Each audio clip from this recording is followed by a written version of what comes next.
Brandon Hale pushed open the door of the Upper West Side penthouse, the soft morning light spilling into the living room as Manhattan's skyline glimmered behind him. His suit jacket was wrinkled, his tie loose, and the faint scent of Sloane Whitmore's perfume still clung to his collar, sharp, floral, impossible to hide. He glanced at his Rolex, 5:17 a.m. Another night, working late. Another lie he told too easily. But something felt wrong. The apartment was too quiet. Usually, at this hour, Emily would be sitting on the couch with their newborn son against her chest, rocking him gently, humming the same lullaby she learned from her grandmother in Arizona. Brandon always complained the melody was too sad, but secretly, it was the only sound that ever made their home feel alive. Tonight, nothing. No humming. No soft breathing. No tiny cries. Brandon frowned, stepping deeper into the living room. The crib that normally sat by the window, gone. The shelves that once held folded baby blankets, empty. Even the faint smell of baby lotion that always lingered in the air had disappeared, as if scrubbed away. "Emily?" Brandon called, voice cracking slightly. No answer.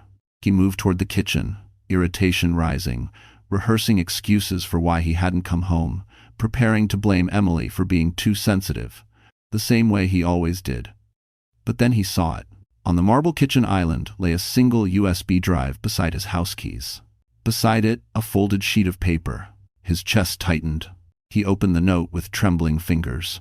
"Brandon, by the time you read this, we are gone. I know everything. Every lie. Every night away. You won't find us. My lawyer will contact you. Emily." His heart dropped. Gone? Where could she go? She had no money, no family close by, no home other than this one, a home he made sure was only in his name. He stumbled backward, knocking over a bottle. A cold realization washed over him.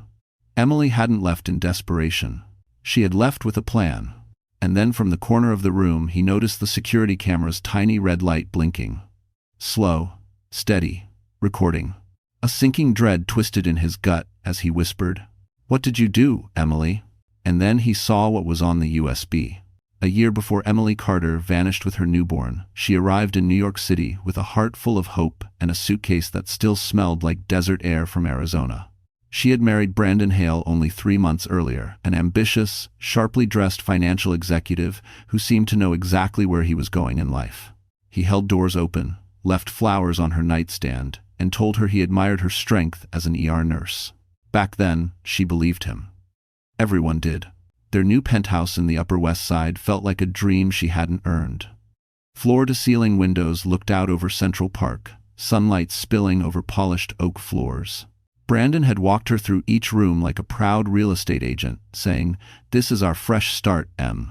But she hadn't noticed, because she wasn't looking, that every document he signed carried only his name. At first, life felt ordinary and warm. Emily worked, demanding ER shifts, came home to Brandon cooking pasta while scrolling through emails on his MacBook Pro. He'd kiss her forehead, murmur that she worked too hard, and joke she should let him take care of her forever. She laughed back then. She didn't see the seed of control hidden inside the compliment. The first crack appeared when she missed a dinner party because of a last-minute emergency surgery at the hospital. Brandon's smile fell the second she walked in the door. "You made me look unreliable," he said quietly, almost too calm. Emily apologized. She had been saving someone's life, but the explanation seemed to irritate him more. That night, he slept on the couch. Still, she convinced herself it was stress. He was trying to secure a promotion at the biotech firm. Late-night meetings.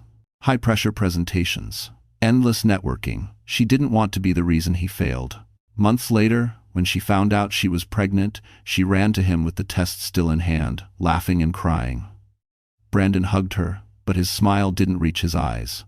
"We'll make it work," he said, as if the pregnancy were an obstacle, not a blessing. And yet, for a time, he tried. He attended doctor visits, made smoothies every morning, even bought a tiny pair of navy blue baby socks that Emily kept on her nightstand. But as her belly grew, Brandon grew distant, colder, busier. He began working late, 3, 4, sometimes 5 times a week. Emily would sit at home, rubbing her belly, listening to the echo of her own breathing in the oversized apartment. Her phone would light up with a text. "Don't wait up. Big day tomorrow. She pretended not to notice the smell of perfume clinging to his suit when he came home past midnight. She pretended not to notice when he avoided touching her, avoided touching the growing baby kicks, avoided every conversation that mattered. She told herself marriages had seasons, ups and downs.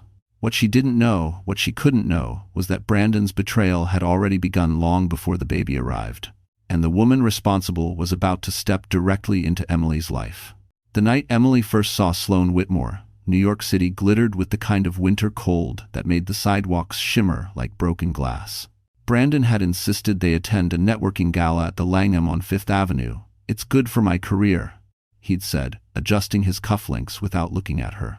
Emily, 6 months pregnant, wore a simple midnight blue dress, her hair pulled back, her face pale from another sleepless night of back pain.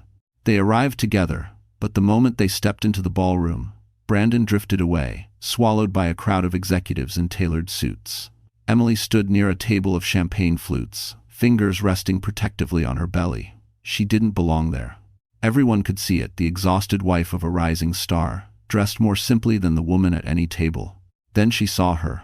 Sloane Whitmore moved through the room like she owned it. Tall, sleek, blonde hair curling around her shoulders, a fitted black dress shimmering under the chandelier. She had an effortless confidence, the kind that came from knowing the world bent for her. Brandon's face lit up when he spotted her. Emily watched him straighten his posture, adjust his tie gestures he had stopped doing for her months ago. He walked toward Sloane with an excitement he didn't try to hide. Sloane turned, smiled, like she'd been waiting just for him. The two leaned in close, too close. She whispered something that made Brandon laugh quietly, a sound Emily hadn't heard from him in weeks. Emily's stomach tightened. Trying to ignore the scene, she walked toward the dessert table, but halfway there, her foot slipped. A sharp pain shot up her spine, and she grabbed the nearest chair to steady herself. Her water glass trembled in her hand. That's when Sloane noticed her. Her eyes scanned Emily slowly, judgmentally, from her tired hair to her swollen belly, to the sensible shoes Emily had worn because her ankles had started swelling. Sloane's smile curled slightly, amused. She whispered into Brandon's ear again. He didn't come to check on Emily. Instead, he placed a hand on Sloane's lower back, light, familiar, intimate. Emily's breath caught. She stared, unable to process what she was seeing. Maybe it was innocent, maybe it was nothing. But something inside her twisted. Then it happened. A photographer snapped a picture. Brandon and Sloane, standing close, too close, their bodies angled toward each other like a couple accustomed to sharing secrets. Brandon didn't flinch. Sloane leaned in, her lips nearly brushing his ear. Emily froze. In that moment, a voice inside her whispered something she had never dared think. He's already chosen her. Emily left the ballroom without saying goodbye. She stepped into the freezing night air, one hand on her belly, the other gripping the railing outside the hotel. She didn't know it yet, but this single night would become the first piece of evidence on the USB that would destroy Brandon's life. In the weeks following the gala at the Langham, something shifted inside Emily Carter quietly, painfully, like a hairline fractured deep beneath the surface. Nothing dramatic happened at first. No screaming matches, no slammed doors. Just a growing stillness inside their penthouse, the kind that settles over a home when two people stop moving toward each other. Brandon came home later and later. He always smelled faintly of something floral, something expensive, something not hers. When Emily asked casually who he'd been meeting, he would sigh, pinching the bridge of his nose like she were an inconvenience. "Emily, I'm building a future for us. Stop reading into everything." But even his excuses had lost their warmth. One night, Emily attempted to rekindle a piece of their old life.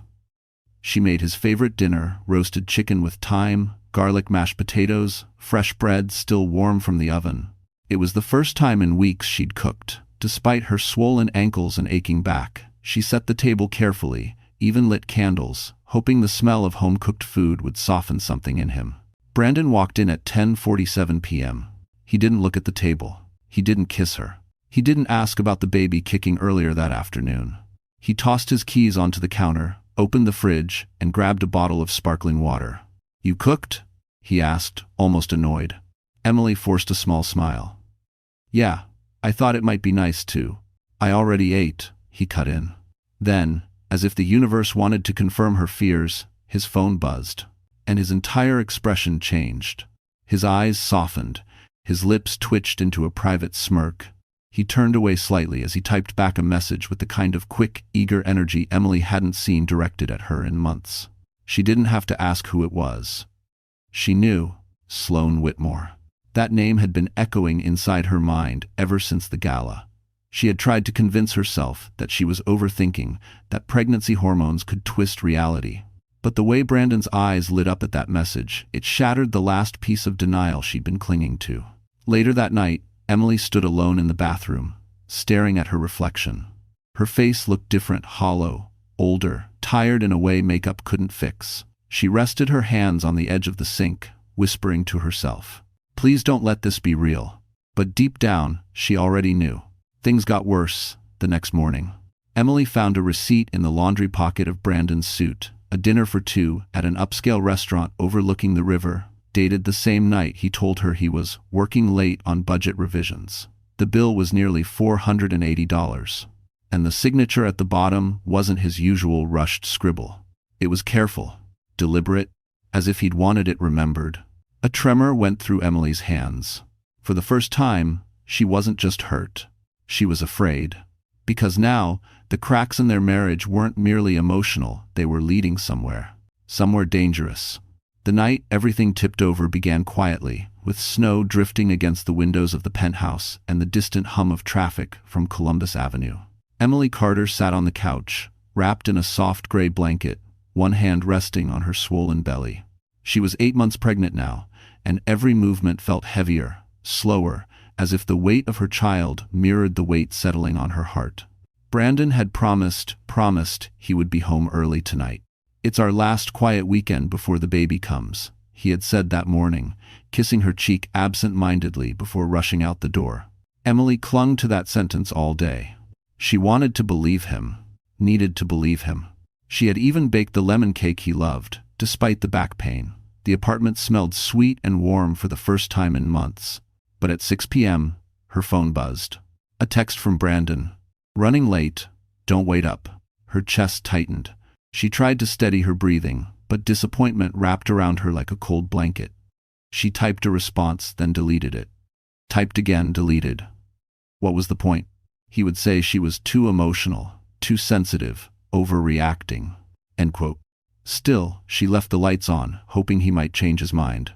By midnight, the cake had gone cold. By 1 a.m., Emily's eyes stung with exhaustion. By 2 a.m., she could no longer keep herself upright. She shuffled to the bedroom, changed into her old cotton pajamas, and crawled into bed alone. At 3:12 a.m., a sharp cramp jolted her awake. Her breath hitched. The cramp intensified, radiating up her spine. Sweat beaded across her forehead. She grabbed her phone and called Brandon. 1 ring, 2 rings, 3. It went to voicemail. She tried again. And again. No answer. Her hands trembled. She needed him. This wasn't normal. The pain was coming too fast, too hard. She dialed 911 with shaking fingers. Moments later, EMTs wheeled her through the lobby as snowflakes drifted into the ambulance. Her vision blurred. She kept asking for her husband. "He's on the way, right? He should be coming. He promised he'd be home early." "Thanks for watching." The EMT exchanged a quiet look with his partner, but said nothing. Emily was still calling Brandon when they arrived at the hospital, tears slipping down her cheeks.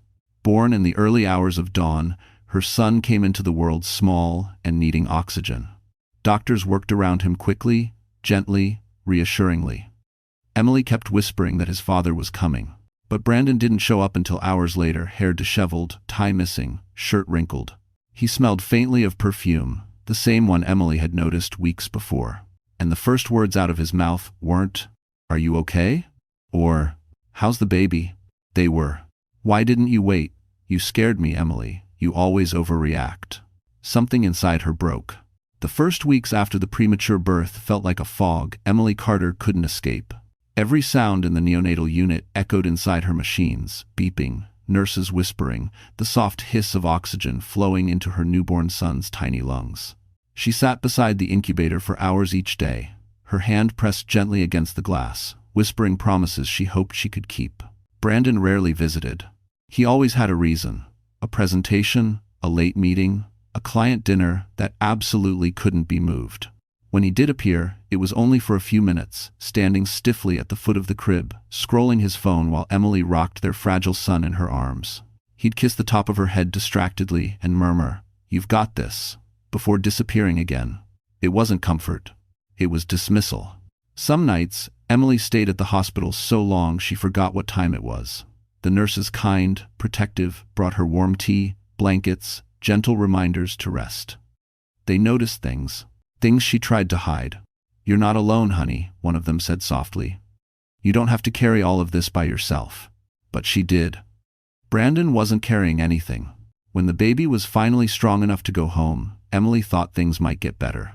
She imagined Brandon holding their son with pride, imagined quiet evenings together learning how to be a family. Reality was colder. Brandon worked even later. He shut himself in his office, emerging only to complain about noise or ask why dinner wasn't ready. He refused to help with night feedings, claiming he needed sleep for work. Emily, running on 2 hours of rest a day, felt her world shrinking to a single loop. Feed the baby, soothe the baby, keep the baby alive. Her hands shook constantly, her chest felt tight. Every small cry sent panic spiraling through her. Postpartum depression crept in like a shadow, silent, suffocating. She tried to tell Brandon once, late at night. "I think something's wrong with me," she whispered. He didn't look up from his laptop. "You're just tired, Emily. Don't be dramatic." Dramatic? She carried that word like a stone inside her chest. One evening, during a feeding, Emily's vision blurred from exhaustion. She leaned against the wall, sliding slowly to the floor, clutching her son protectively. Tears slipped down her cheeks. She felt invisible, like a ghost inside her own home. That same night, while pacing the hallway to soothe the baby, she passed Brandon's office and froze. His voice, soft, warm, intimate, drifted through the half-closed door. "Sloan." Emily didn't catch the words. She didn't need to. The tone told the entire story. Her knees weakened. She turned away, holding her baby tighter, whispering, "I'm so sorry, sweetheart. You deserve better." It was the first time she allowed herself to imagine a future without Brandon. A future where she didn't have to fight alone.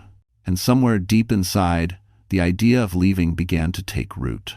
The night Emily Carter finally saw the truth didn't arrive with thunder or shouting. It came quietly, like betrayal often does, slipping into her life while she was doing something as ordinary as folding tiny onesies in the nursery. Her son had just fallen asleep, the soft rise and fall of his breathing, a fragile comfort in the dimly lit room.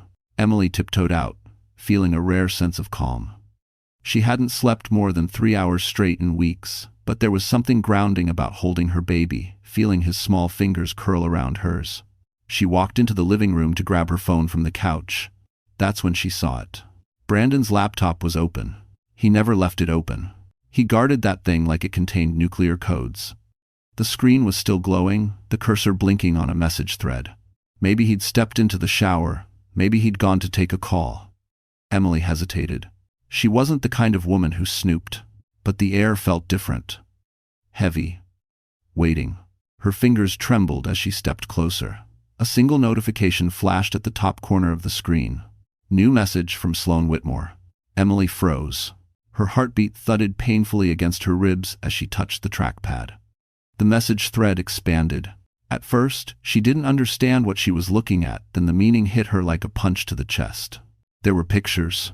Dozens of them. Photos from gala nights, dim hotel lounges, blurred reflections in car windows. Pictures of Brandon with his hand on Sloane's waist, his jacket draped over her shoulders, his lips brushing her hair. Timestamps, dating back to months before Emily gave birth.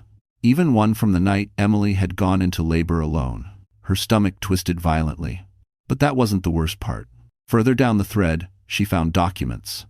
Drafts, contracts. A scanned file titled, Revised Prenuptial Addendum, E. Carter. Emily opened it with shaking hands. It was the paperwork Brandon had pressured her to sign when she was 7 months pregnant, claiming it was just a tax update. But this version showed the truth. It stripped her of all marital property. It removed her rights to their home. It limited her claim to spousal support. And it declared Brandon sole financial guardian of their future child. Her breath caught. He had planned everything. prepared for her absence, prepared to replace her. Her vision blurred. She gripped the back of the couch to stay upright, a scream trapped somewhere deep in her chest. Suddenly, a soft sound made her spin around. Her baby cried in the nursery. The innocent, fragile cry snapped something inside her, not in rage, but in clarity. Emily wiped her tears, her jaw tightening with resolve. For the first time, she whispered a new promise to herself and to her son. "We're leaving. I swear to you, we're leaving." What she didn't know was that someone had seen her discovery. Someone who would soon become her most unlikely ally. Emily Carter barely slept the night she discovered Brandon's betrayal. Every time she closed her eyes, the images from his laptop flashed behind her eyelids, the photos, the messages, the legal documents, quietly stealing her future. She lay awake beside her baby, feeling the apartment grow colder around her. By morning, something inside her had hardened. She needed a plan. She needed help. But who could she trust? While pushing her son's stroller through the hospital hallway for his checkup appointment, Emily passed Dr. Olivia Mercer, the seasoned ER chief who'd always shown her unexpected kindness. Olivia paused, noticing the exhaustion etched onto Emily's face. "You look like the world is sitting on your shoulders," Olivia said gently. Emily forced a smile. "It's just motherhood." Olivia didn't buy it. "Come by my office after the appointment. No pressure." Emily nodded, though she wasn't sure she would. Telling anyone what she'd seen felt like standing on the edge of a cliff. After the pediatric checkup, Emily headed toward the elevators, but a man she didn't recognize stepped into her path. Tall, dark hair lightly graying, a suit slightly too casual for a lawyer, but eyes sharp enough to read a room in seconds. "Emily Carter?" he asked, softly. Her pulse spiked. "Do I know you?" He held up a folder, not threatening, but formal. "My name is Adam Reeves. I don't expect you to remember me, but you saved my life last year. Car accident. You were the nurse who kept me awake when my breathing collapsed." Emily blinked, trying to recall.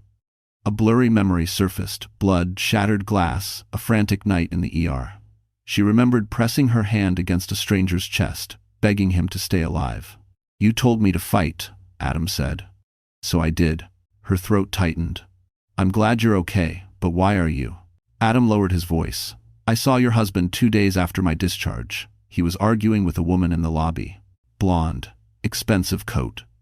He was saying things about ensuring you didn't get anything. I didn't think much of it then, but when I heard your name today, I recognized it." Emily's grip tightened on the stroller. Adam continued, "I'm a pro bono attorney now. I help people who have no one in their corner. When I saw you walk past earlier, something looked wrong, so I took a chance." Emily felt her knees weaken. This was too much, too fast. He held out a business card. "If you're in trouble, any kind of trouble, I'll help you. No cost, no conditions. You saved my life, Emily. Let me repay that." She stared at the card. Adam Reeves. Family and protective law. A tremor ran through her. The universe had shown her something. She wasn't alone. "Can we talk? Somewhere private?" Emily whispered. Adam nodded, guiding her toward a quiet consultation room. As the door closed behind them, Emily finally let herself speak the words she had been swallowing for months. "I need to leave my husband. And I need to do it without him ever seeing it coming." For a long moment, after the consultation room door clicked shut, Emily Carter simply breathed, slow, trembling, as if every breath might undo the fragile courage holding her together. Across from her, Adam Reeves waited, calm, steady, the kind of presence she'd forgotten existed in her world. "Start wherever you can," he said gently. Emily opened her mouth, but no words came. Instead, tears filled her eyes, not dramatic sobs, just a quiet overflow, like water slipping through cracks she'd tried to seal for too long. She wiped them quickly, embarrassed. Adam's voice softened. "You're safe here. Take your time." So she did. Piece by piece, Emily laid out the truth. The late nights, the perfume, the photos, the messages, the legal documents meant to erase her. Adam didn't interrupt. He listened with an intensity that made her feel seen, truly seen for the first time in months. When she finished, he exhaled slowly. "Emily, your husband has been planning to take everything, including your son." The room tilted slightly. She gripped the table. "But," Adam continued firmly, "he hasn't succeeded yet. And if you act strategically, not emotionally, you can win this. She swallowed hard. How? Adam leaned forward, pulling a notepad from his folder. First, you need copies of every document you found. Screenshots, scans, anything that proves intent. Second, don't confront him. Not even subtly. He must believe nothing has changed. Emily nodded, fear twisting inside her. Third, Adam said, tapping his pen. You'll need a safe place to go when the time comes. Somewhere he can't track you. He's the kind of man who will look. That's the part I don't have, she whispered. Adam hesitated, then offered something unexpected. I have a friend, Evelyn Monroe. She runs a private foundation that often helps women rebuild after leaving abusive situations. I think she'd help you, especially with a child involved. Emily stared. But I don't even know her. You don't need to, Adam said. I'll arrange it. The weight on her chest eased, just a little. He continued outlining steps. Open a separate bank account. Move small amounts of cash slowly. Store important documents in a location Brandon couldn't access. Prepare a go bag for the baby. Keep a digital trail of Brandon's neglect and emotional abuse. Every instruction felt like a lifeline. But then, Adam said something that chilled her. And Emily, you can't fail. If Brandon realizes what you're doing, he will try to take custody. Men like him don't lose gracefully. A tremor ran through her. I'm scared, she whispered. I know, he replied. But you're stronger than you think. You survived childbirth alone. You've cared for your son without help. This, he tapped the notes, this is just the next step. Emily looked down at her sleeping baby in the stroller. His tiny fingers curled, peaceful, unaware of the storm around him. I'll do it, she said finally. For him? Adam nodded, a shadow of relief crossing his face. Then he added something that unsettled Emily, though she couldn't yet understand why. Brandon won't see this coming, but someone else might. If he won tense. Before she could ask what he meant, a soft knock interrupted them. A nurse peeked in. Emily, someone's here to see you. Emily frowned. Who? The nurse hesitated. She said her name is Sloane. For a second, Emily thought she'd misheard the nurse. But the name echoed in the narrow hospital hallway like a warning bell. Sloane. Here. Adam straightened, his expression sharpening instantly. Don't react, he whispered. She can smell fear. Is Noel fresh? Emily's heart pounded against her ribs as Sloane Whitmore stepped into the doorway, poised, polished, wrapped in a beige designer coat that looked more like armor than clothing. Her blonde hair was perfectly curled, her lips painted the soft red of a woman who had slept well and lived comfortably. The opposite of Emily. Emily Carter, Sloane said, smiling with the kind of sweetness that always hides venom. I hope this isn't a bad time. If demands. Emily instinctively shifted the stroller closer to her, shielding her baby. Adam moved between them. This is a private consult. You're not allowed in here. Sloane barely acknowledged him. Her eyes stayed locked on Emily, studying, assessing, cataloging every weakness. Relax, she said coolly. I'm not here to cause trouble. That's all you ever cause, Emily said quietly. Sloane's smile twitched but didn't break. I'm here because Brandon is worried. You didn't answer his calls. Enter 7. Calls? Emily checked her phone. 12 missed calls from Brandon. Hours ago. Of course, he hadn't called to apologize or ask how their son was doing. He called because he sensed a shift. Predators always know when prey changes direction. Sloane stepped further into the room. Brandon asked me to talk to you, woman to woman. We're all adults here. We can be civil. Adam scoffed. You should leave before security escorts you. But Emily lifted a trembling hand. It's fine. It's the mendit. Adam shot her a warning look, but stepped back, staying close. Sloane folded her arms, her voice dropping into a tone meant only for Emily. You're overwhelmed. Anyone can see that. Brandon thinks maybe you just need space, time, a break from responsibility. Emily blinked. A break from my own child? Sloane shrugged. Motherhood isn't for everyone. Something inside Emily snapped, not loudly, but unmistakably. A kind of icy clarity washed over her.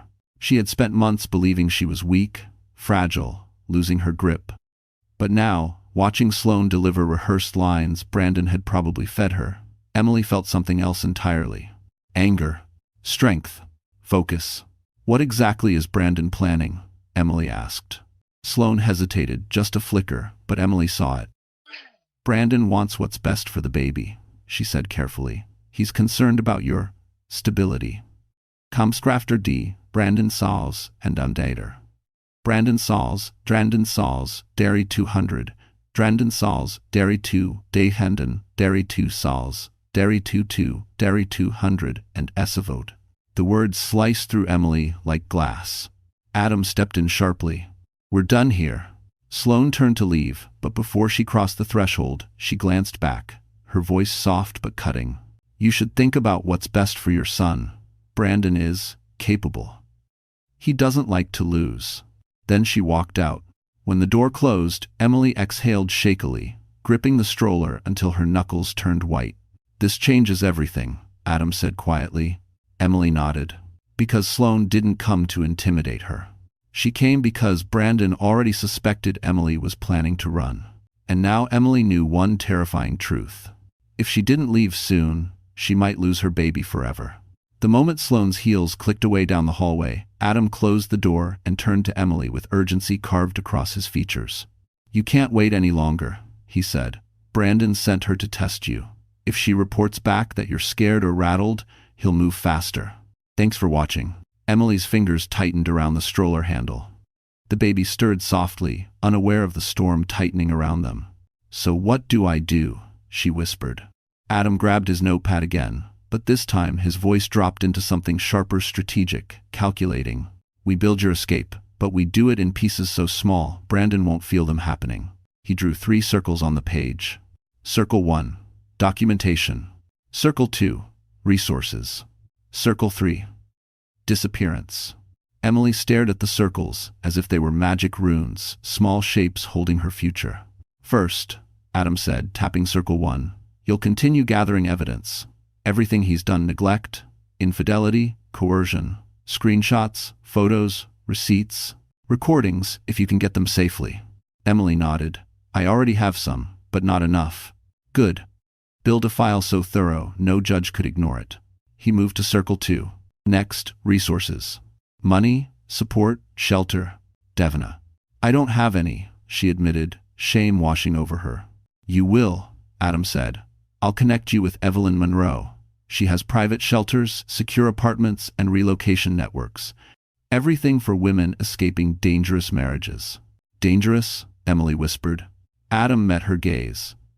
Emily, a man who prepares legal documents to strip you of rights before the baby is born, is dangerous.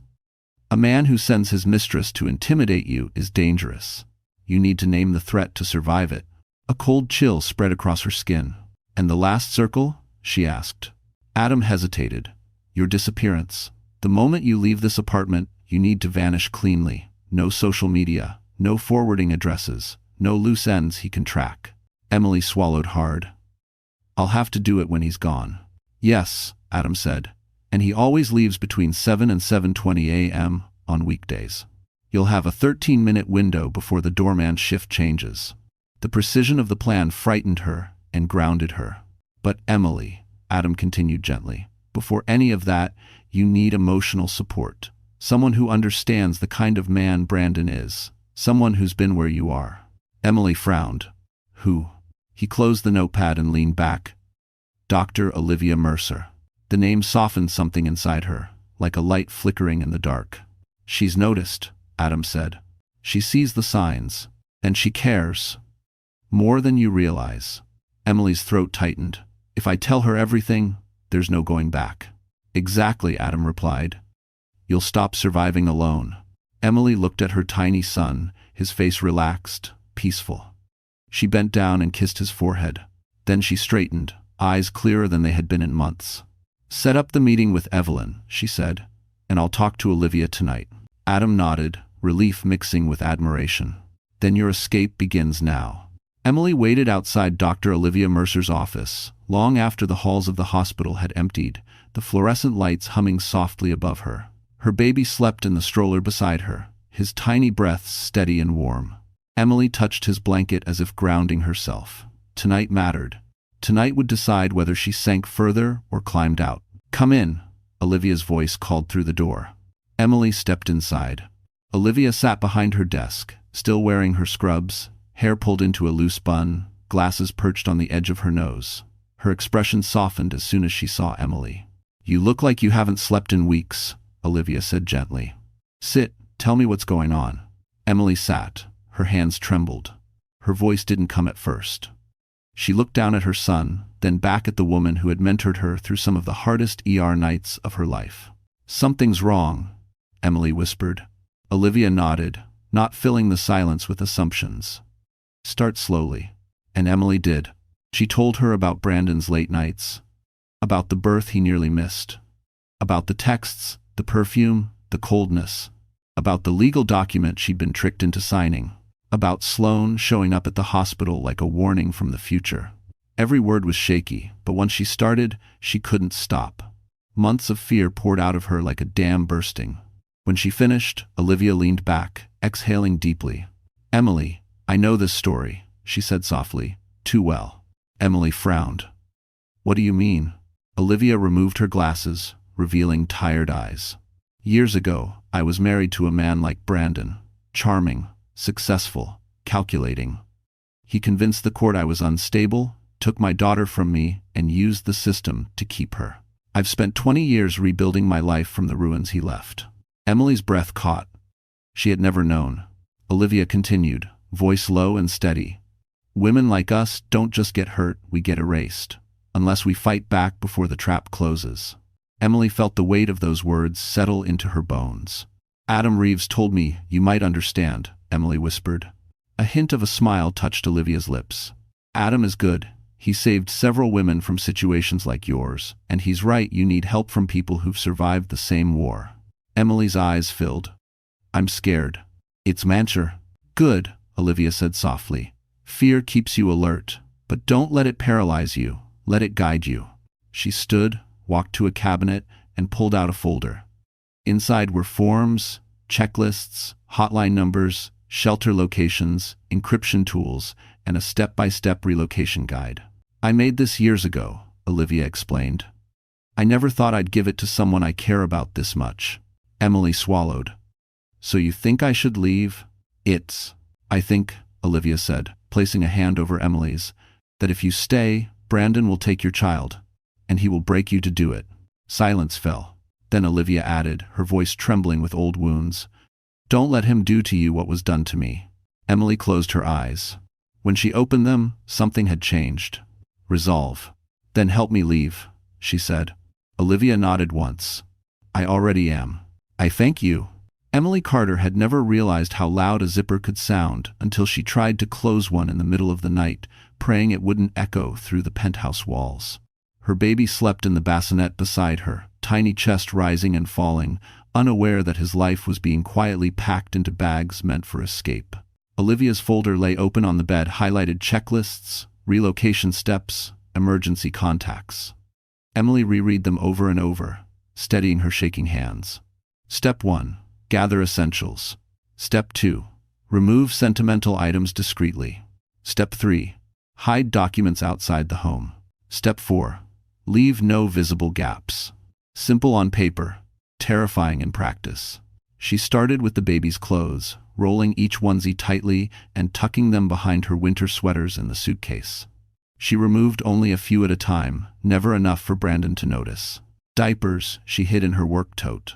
Formula cans she slipped into a grocery bag and placed behind the laundry detergents in the hallway closet until she could sneak them out one by one. Every movement felt like treason. At 2:14 a.m., she crept into the living room. The floor-to-ceiling windows cast faint silver light across the furniture. Brandon's laptop sat on the desk, closed now, its secrets locked away. His phone buzzed with a notification, Sloane's name glowing in the dark like a siren.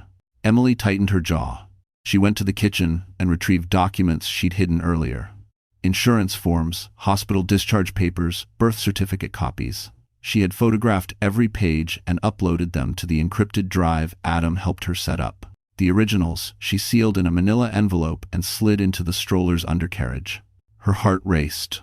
A creak sounded down the hallway. Emily froze. Brandon's door. Footsteps. She snatched the stroller and slipped into the bathroom, closing the door silently. Her breath caught as Brandon walked past, his silhouette crossing the hallway, barefoot, shirtless, half asleep. "Emily?" he muttered groggily. "Where'd you go?" She clutched her son's stroller tight, praying he wouldn't wake and cry. Brandon wandered into the kitchen, opened a cabinet, and drank straight from a water bottle before stumbling back to bed, never noticing the thin line of light under the bathroom door. When his footsteps faded, Emily allowed her lungs to release the breath she'd been holding. Tears welled, not from fear but from clarity. She couldn't survive like this. Her son couldn't grow up like this. When she emerged, the penthouse looked the same as ever, but to Emily it felt like a stranger's home, cold, sharp-edged, hostile. She finished packing the last item, a small crocheted blanket her grandmother made, the only thing in the apartment that still felt like safety. At 4:07 a.m., she zipped the final compartment and whispered to her sleeping baby, "Just a little longer, sweetheart. We're almost free." Because the escape wasn't happening someday. It was happening soon. And nothing, absolutely nothing, would stop her. 3 days before Emily planned to disappear, a storm rolled over, Manhattan violent, sharp, rattling the windows of the penthouse like warning knocks from fate itself. Emily held her sleeping baby close, his tiny body warm against her chest, while thunder boomed in the distance. Tonight felt dangerous. Brandon had canceled a business trip last minute, claiming a client crisis. He was pacing the living room with a glass of whiskey in hand, restless, suspicious, unpredictable. Emily could sense the shift in him, the way he watched her from the corner of his eye, the way his questions grew sharper. "Where have you been going lately?" he asked suddenly, swirling the ice in his glass. Emily turned slowly, forcing calm into her voice. "Doctor appointments, you know that." He studied her. Too long. Too intensely. Then he stepped closer, brushing a piece of lint from her sweater with the kind of forced tenderness that made her skin crawl. "You seem distracted," he said. "Are you hiding something?" Her breath hitched. Every instinct screamed to run, but she lifted her chin. "I'm exhausted, Brandon. Nothing else." He smirked like he didn't believe her. When he finally walked to the bedroom, Emily sagged against the wall, inhaling shaky breaths. She rocked her baby gently until her heartbeat slowed. She needed time. She needed space. She needed him gone. But that night, something went wrong. At 11:23 p.m., while Emily quietly sorted medical documents into a diaper bag, Brandon's voice erupted from the bedroom. "Emily, get in here." Her heart slammed. She hurried in, pulse hammering. Brandon stood beside her half-open dresser drawer, holding a stack of folded baby clothes she had been slowly removing for the escape. "These weren't here yesterday," he said coldly. Emily froze. I'm organizing, nesting. The pediatrician said I should prepare." He tilted his head, examining her like prey. "Funny, because it looks like you're packing." The words sliced through the air. Emily's palms went cold, her body tensed. Think. You never help with the baby." "So yes, I reorganize things," she said, her voice trembling but defiant. "You wouldn't know where anything is anyway." The jab hit him like she hoped. His irritation flickered, overriding his suspicion, if only for a moment. Brandon tossed the clothes back into the drawer. "Just don't make a mess. I don't like chaos." "Chaos?" Emily wanted to laugh and cry at the same time. When Brandon stepped into the bathroom, Emily slipped back into the hallway and noticed something chilling. His briefcase lay open on the dining table. Inside, a folder labeled Custody Strategy. Her knees nearly buckled. He wasn't just thinking about taking her child, he was planning the legal attack already. And she'd almost been discovered tonight. Emily rushed to the stroller, gripping the handle with white knuckles. "We leave tomorrow," she whispered to her sleeping son. "Not next week, not later, tomorrow." Because staying even one more night under Brandon's roof was no longer survival. It was suicide. Emily didn't sleep the night before she escaped. She sat on the living room floor with her baby in her arms, watching the red digital clock blink from 4:12 a.m. to 4:13 a.m., as if counting down to her new life. Rain tapped against the windows, soft and rhythmic, masking the sound of her trembling breaths. Adam's voice echoed in her mind. "You'll have a 13-minute window, between 7 and 7:13. That's when Brandon leaves, and before the doorman changes, shifts. 13 minutes, that's all you get." She had memorized the plan so thoroughly she could recite it in her sleep. At 5:02 a.m. she texted Adam one word.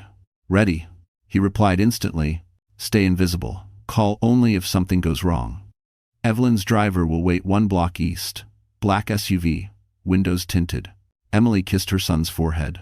"Today, sweetheart," she whispered. "Today we choose freedom." At 6:41 a.m., Brandon emerged from the bedroom, fastening his cufflinks, acting like the man whose life wasn't about to crumble. Emily played her part perfectly calm, tired, submissive. She handed him his travel mug of coffee without meeting his eyes. "Try not to fall apart today," he said casually, slipping into his coat. A flicker of rage burned in her chest, but she kept her face neutral. "Have a good day, Brandon." He paused, searching her expression for something. Suspicion, fear, guilt, anything. But Emily had learned. She showed him nothing. He grunted and walked out the door. The lock clicked. Silence fell. Emily counted to 10 slowly, methodically, before motion snapped back into her body. The next few minutes were a blur of precision. She grabbed the pre-packed diaper bag, slipped the manila envelope of documents into its inner pocket, lifted her sleeping baby from the bassinet, cradling him against her chest, pulled the stroller from the closet and draped a blanket loosely to hide his face. 6:59 a.m. Her breath hitched. This was it. She opened the apartment door, just a crack listening. The hallway was empty, except for the distant hum of the elevator descending. She stepped out, closing the door softly behind her, leaving the life she built and survived inside. Her legs felt both heavy and weightless as she pushed the stroller down the hall. Every sound echoed too loudly. Every shadow felt like a threat. In the lobby, the doorman looked up. "Mrs. Hale?" he said gently. "Heading out early?" Emily forced a smile. "Doctor appointment. Baby's checkup." He nodded and opened the door for her. 7:03 a.m. She was outside. The rain had lightened, misting the air with cool relief. She turned east, her heart pounding as she pushed the stroller through puddles, her shoes splashing silently across the concrete. 1 block. 2. Then she saw it, the black SUV, engine running, windows tinted exactly as Adam promised. Emily quickened her pace, tears blurring her vision. 7:11 a.m. 2 minutes left. The back door opened. A woman's voice whispered, steady and warm. "Emily, I'm Evelyn. You're safe now. Get in." Emily stepped inside. Leaving behind the cage Brandon built for her. Brandon Hale returned to the penthouse that evening, expecting the familiar routine. Emily exhausted, the baby crying, dinner half cold on the counter. He rehearsed the excuses he planned to give: late meetings, client emergencies, the usual lies he told so often they tasted normal now. But the second he stepped into the foyer, he sensed it. Silence. Not peaceful silence, vacant silence. The air felt lighter, as if someone had opened a window and let the life escape. "Emily?" he called, loosening his tie. No answer. He walked into the living room. The bassinet gone. The diaper bag gone. No toys on the rug. No blanket on the couch. A strange chill crawled up his spine. He checked the bedroom next. Emily's dresser drawers were shut, neat, almost too neat. He swung open the closet door. Her clothes were missing. Not all of them, only the ones she wore regularly. Just enough to disappear without making the absence obvious to an unobservant man. But Brandon noticed now. He felt something unfamiliar clawing at his chest. Panic. "Emily," he shouted louder. Still nothing. He stormed back into the hallway, pulling out his phone. 12 calls made earlier, none answered. He dialed again. Straight to voicemail. He dialed the pediatrician. No, the baby hadn't been brought in today. He dialed Emily's sister, immediate block tone. He dialed the hospital, no record of Emily working today, no emergency check-in. Sweat gathered along his hairline. "This isn't funny," he muttered to the empty room. A glint on the kitchen counter caught his attention. A USB drive. Placed deliberately. Waiting. Beside it, a folded note. His hands shook as he opened it. "Brandon, you won't find us. My lawyer will contact you. Do not call again. Emily." His vision blurred with rage. "What lawyer? What the hell is she talking about?" He snatched the USB and shoved it into his laptop. The screen lit up with folders, photos, screenshots, voice recordings, evidence, piles of it. Every lie he thought he buried. Every legal document he manipulated, every message he sent to Sloane. She went through my files, Brandon roared, slamming his fist against the table. Then he saw the worst one. A scanned document labeled Custody Strategy, Preliminary Draft. The same folder he thought he had hidden in his briefcase. His face drained of color. She knew, he whispered. All of it. His pulse hammered. He stumbled to the window, staring down at the city. Emily couldn't have disappeared, not without help. Someone must have orchestrated it, someone with resources. His jaw clenched. Adam Reeves, he hissed. That bastard. Thanks for watching. If you ever was, if you what of the Sidnif. But it wasn't just fear twisting in Brandon's gut. It was realization. He hadn't been the predator in this story. He had been outplayed. And the game had only begun. Because now he wasn't just losing his wife. He was losing control. The black SUV carried Emily out of Manhattan before the sun fully rose, leaving behind the skyline that had witnessed both her happiest hopes and her quietest heartbreaks. She sat in the back seat beside her baby, holding him close, while Evelyn Monroe watched her with calm, assessing eyes. You did the hardest part, Evelyn said softly. Leaving is always the hardest part. Emily nodded, though her heart was still thundering.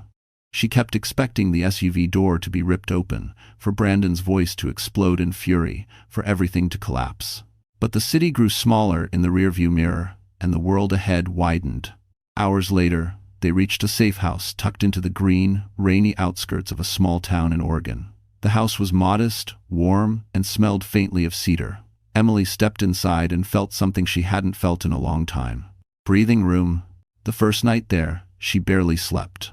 Not from fear, but from relief. Evelyn gave her a prepaid phone, a temporary ID under her maiden name, and a small envelope of emergency cash. This is standard procedure, she said. Paper trails are dangerous. Phones are dangerous. Even search history is dangerous. For now, you disappear. Emily studied the envelope, overwhelmed. Why are you helping me this much? You don't even know me. Evelyn's expression softened. I know your husband's type. I've spent my life taking men like him out of positions where they can hurt people. And women like you remind me of my daughter. Emily blinked. Your daughter? Evelyn hesitated, a shadow flickering behind her eyes. She didn't make it out in time. Silence fell like a stone. Emily touched the top of her baby's soft head. I'm so sorry. Evelyn nodded, steadying herself. So, when I can help someone escape, I do. And when I can help them rebuild, I do that too. Over the next week, Emily learned how to live unseen. She used her temporary name, Emily Carter Monroe, in all local interactions. She walked her baby in quiet forest trails instead of crowded streets. She memorized emergency exits. She left her credit cards untouched. Every night, she emailed Adam through an encrypted portal, sending updates.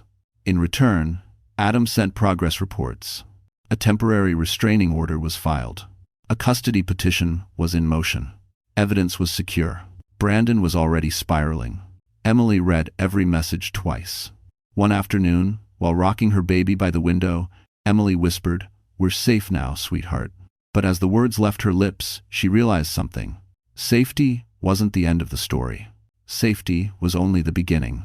She needed purpose, a future, a way to stand on her own. And that's when Evelyn approached her with a folder. Inside were job postings at a medical AI startup expanding to Oregon, remote-friendly, flexible schedules, nursing expertise preferred. I think, Evelyn said, you're ready for more than survival. Emily felt her heartbeat quicken. For the first time in months, she allowed herself to imagine a life not built in fear, but in possibility. The first time Emily Carter walked into the small medical AI office in Oregon, she felt like an imposter. The building was tucked between a coffee shop and a quiet bookstore, nothing like the towering hospital halls she once rushed through in Manhattan. Her baby was in a carrier pressed against her chest, warm and calm, unaware that his mother was about to begin again. Evelyn walked beside her, projecting confidence like a shield. You're not here as a charity case, she reminded Emily. You're here because you're smart, capable, and because your experience can save this company years of mistakes. Emily nodded, though doubt fluttered in her chest. Inside the office, soft, natural light filled the room. A small team of engineers typed quietly, surrounded by whiteboards covered in patient flow diagrams. One of them, a young woman with bright eyes, looked up. "You must be Emily," she said warmly. "Evelyn told us you used to work ER. That's intense." Emily smiled shyly. "It was. But it teaches you how to think fast." "That's exactly what we need," another engineer chimed in. "We're building triage prediction models. We need someone who understands real patients, not just data." The words hit her unexpectedly hard. Someone wanted her input. Someone valued her mind. Someone believed she had something to offer. It felt foreign, but good. Over the next few days, Emily took on a consulting role part-time, flexible hours. She joined team meetings, offering feedback on patient prompts, helping identify gaps that only someone with real hospital experience could catch. The engineers listened, really listened, writing down every suggestion she made. For the first time in a long while, Emily wasn't surviving. She was contributing. At night, after feeding her son, she worked quietly at a small desk in the safe house, typing notes, reviewing case studies, sketching triage flowcharts. The glow of the laptop screen illuminated her face, not with exhaustion, but with purpose. One evening, Evelyn stopped by with takeout. "You look different," she observed. Emily blinked. "Different how?" "Like someone who remembers she has a future." Emily looked down at her baby, sleeping peacefully in the bassinet. "I want to build something for him. Something stable, something I control." Evelyn smiled. "And you will." Later that week, Adam called through the encrypted line. Emily answered, nerves twisting. "Emily," he said, "Brandon filed an emergency custody petition." Her stomach dropped. "Already?" "Yes, but it won't go his way. The judge denied it immediately, lack of evidence, and his behavior raised red flags. Your documentation helped. A lot." Emily almost collapsed in relief. "Thank you, Adam."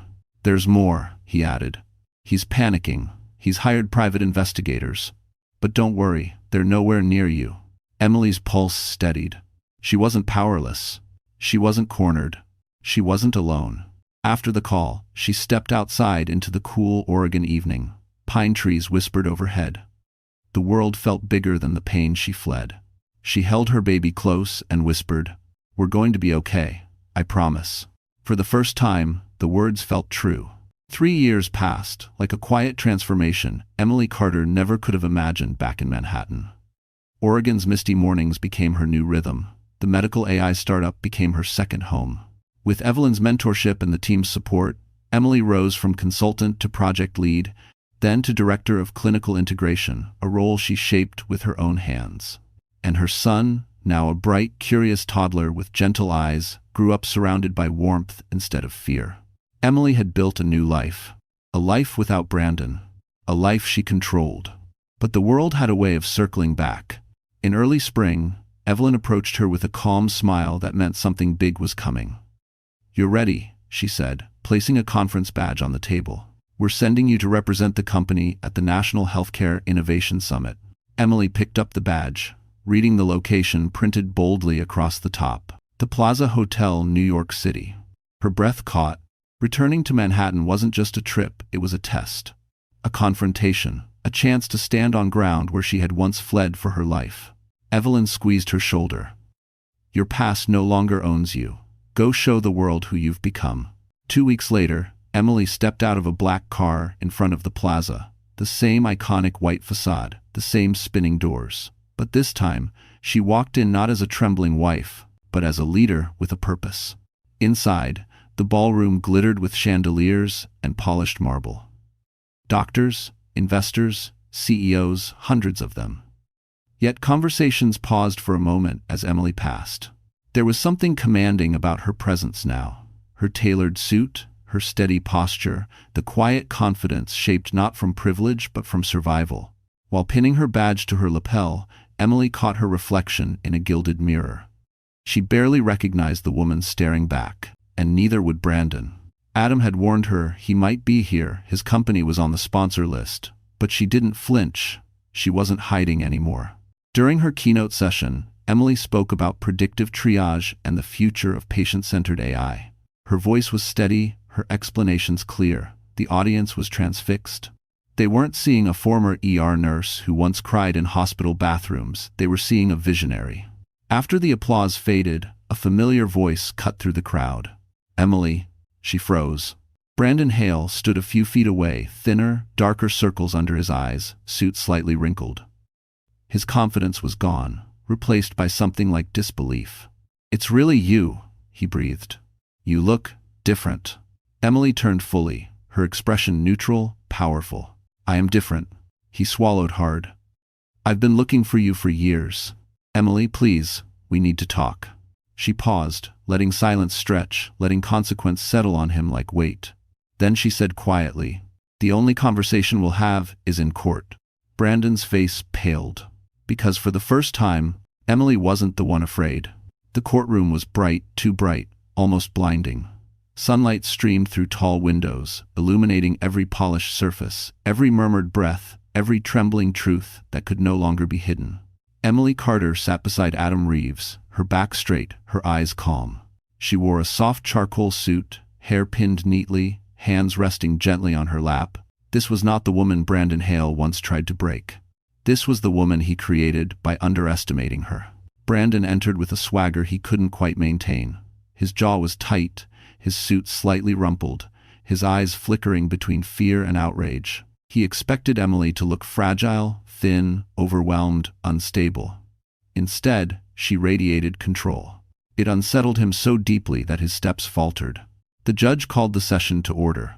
Adam stood first, presenting a meticulously organized case, evidence of emotional neglect, digital trails of Brandon's affair, screenshots of coercive financial documents, proof of a premeditated custody grab, testimony from Dr. Olivia Mercer, expert analysis from a psychologist verifying Emily's postpartum struggles and Brandon's manipulation.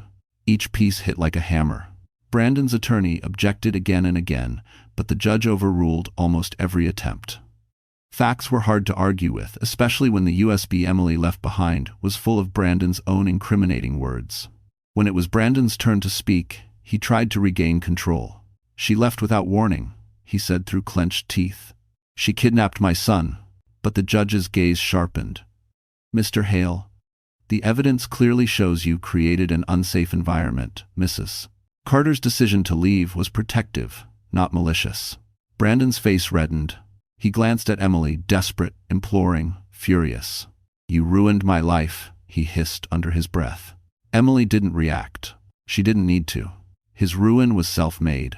When the judge returned from recess, silence thickened the air. "For custody," the judge began. "The court grants full physical and legal custody of the child to Mrs. Emily Carter." Brandon stumbled back into his chair, stunned. The judge continued. "Additionally, due to Mr. Hale's coercive financial conduct, the court orders substantial restitution, including back support, attorney fees, and long-term supervised visitation." Gasps rippled through the room. Emily's hands trembled not from fear, but from release, from justice, from weight she no longer had to carry. Brandon lunged halfway to his feet, voice cracking. "Emily, please, I can change. I was stressed." But Emily finally looked at him, truly looked, with steady, unflinching clarity. "You already showed me who you are," she said softly, "and I believed you." Security escorted Brandon out as he called her name, but it no longer mattered. His voice had no power here, no power over her, no power over their child. When the doors shut behind him, Adam turned to her, eyes warm. "It's over," he whispered. Emily exhaled deeply, a breath years overdue.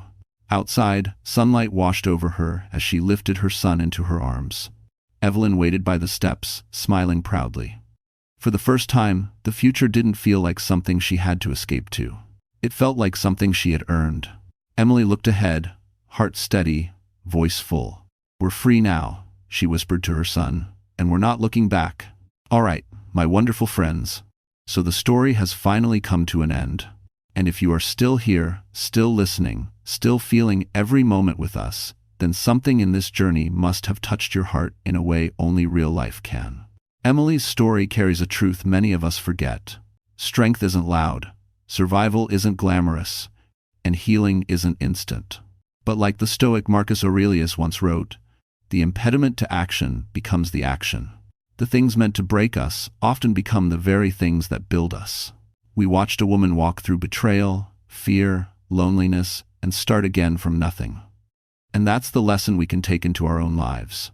You are allowed to leave what hurts you. You are allowed to rebuild. You are allowed to choose yourself.